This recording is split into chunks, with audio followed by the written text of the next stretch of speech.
नमस्कार मंडळी, स्वागत आहे तुमचं आपल्या व्लॉगमध्ये। आज आहे नवरात्रीचा दुसरा दिवस आणि आम्ही निघालो होतो देवदर्शनासाठी।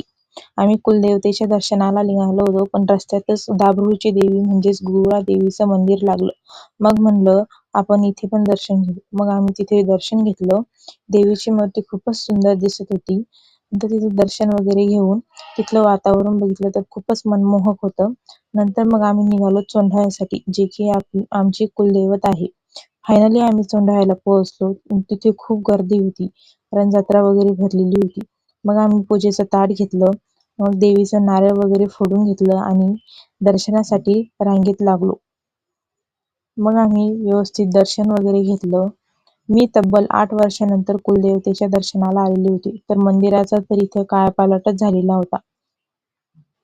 मग आम्ही प्रसाद वगैरे घेतला आणि थोडीशी शॉपिंग करून घेतली आणि मग आम्ही फराळ करायला बसलो सगळेजण, कारण आम्हाला समोरच्या दुसऱ्या देवीच्या दर्शनासाठी जायचं होतं।